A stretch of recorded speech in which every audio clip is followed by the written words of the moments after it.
एक लड़की थी, संजना। बहुत ही खूबसूरत। जितनी वह सुंदर थी, उतनी ही ईमानदार। न किसी से झूठ बोलना, न फालतू की बातें करना, बस अपने काम से काम। संजना की क्लास में एक लड़का था, जो मन ही मन उससे बहुत प्यार करता था। नाम था उसका संजय। लड़का अक्सर उसके छोटे मोटे काम कर दिया करता था। बदले में जब लड़की मुस्कुराकर थैंक यू कहती, तो लड़के की खुशी की सीमा नहीं रहती।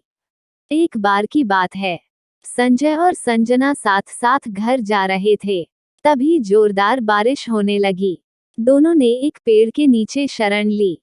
बारिश बहुत तेज थी। कुछ ही पलों में बूंदें छन छन कर नीचे आने लगीं। ऐसे में बारिश से बचने के लिए दोनों एक दूसरे के बेहद करीब आ गए। संजना को इतने करीब पाकर संजय अपने जज्बातों पर काबू न रख सका। उसके संजना को प्रपोज कर दिया। संजना भी मन ही मन संजय को बेहद पसंद करती थी, इसलिए वह भी राजी हो गई। और इस तरह दोनों का प्यार परवान चढ़ने लगा। एक बार की बात है, संजना उसी पेड़ ने नीचे संजय का इंतजार कर रही थी। संजय बहुत देर से आया। उसे देखकर संजना नाराज होती हुई बोली, तुम इतनी देर से क्यों आए? मेरी तो जान ही निकल गई थी। संजना की बात सुनकर संजय मुस्करा दिया, जाने मन, मैं तुमसे दूर कहाँ गया था, मैं तो तुम्हारे दिल में ही रहता हूँ। तुम्हें यकीन न हो तो अपने दिन से पूछ लो। इस प्यार भरी बात को सुनकर संजना अपना सारा गुस्सा भूल गई और वह संजय से लिपट गई। एक दिन दोनों लोग उसी पेड़ के नीचे बैठे बातें कर रहे थे। संजना पेड़ के सहारे बैठी थी और संजय उसकी गोद में सर रख कर लेटा हुआ था। तभी संजना बोली, जानू, अब तुम्हारी जुदाई मुझसे बर्दाश्त नहीं होती। तुम्हारे बिना एक पल भी मुझे 100 साल के बराबर लगता है। तुम मुझसे शादी कर लो, नहीं तो मैं मर जाऊंगी। संजय ने झट से लड़की के मुंह पर अपना हाथ रख दिया और बोला, मेरी जान, ऐसी बातें मत किया करो, अगर तुम्हें कुछ हो गया, तो मैं कैसे जिंदा रहूंगा? संजना कुछ नहीं बोली। वो उम्मीद भरी नजरों से संजय की ओर देखती रही। संजय ने अपनी बात आगे बढ़ाई, तुम चिंता मत करो जान, मैं जल्दी ही अपने घर वालों से बात करूंगा। धीरे धीरे काफी समय बीत गया। एक दिन की बात है, दोनों लोग उसी पेड़ के नीचे बैठे हुए थे।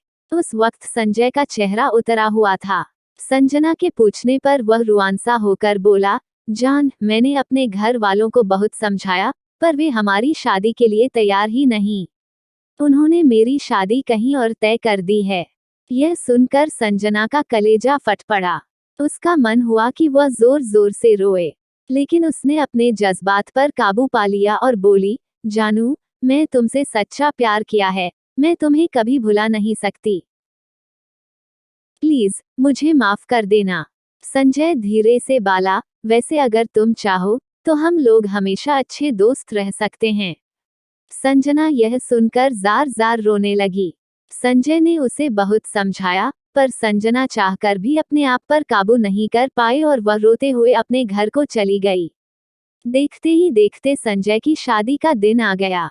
उसे यकीन था कि उसकी शादी में संजना जरूर आएगी, पर ऐसा नहीं हुआ। हाँ, उसका भेजा हुआ एक गिफ्ट पैक उसे जरूर मिला। संजय ने कांपते हाथों से उसे खोला। उस गिफ्ट को देखते ही संजय बेहोश हो गया। गिफ्ट पैक में और कुछ नहीं, खून से लथपथ संजना का दिल रखा हुआ था, और साथ ही में थी एक चिट्ठी, जिसमें लिखा हुआ था, अरे पागल, अपना दिल तो लेते जा, वरना अपनी पत्नी को क्या देगा। दोस्तों, किसी के लिए मोहब्बत टाइम पास होती है और किसी के लिए जिंदगी से बढ़कर। इसलिए अगर किसी से मोहब्बत करना, तो उसे ताउम्र निभाना, वरना क्या पता आपका हाल भी संजय जैसा हो जाए, जो उस दिन के बाद न तो जी सका और न ही मर सका। उसकी सारी जिंदगी पछतावे की एक दर्द भरी दास्तान बनकर रह गई। धन्यवाद। कृपया मेरे चैनल को सब्सक्राइब करें।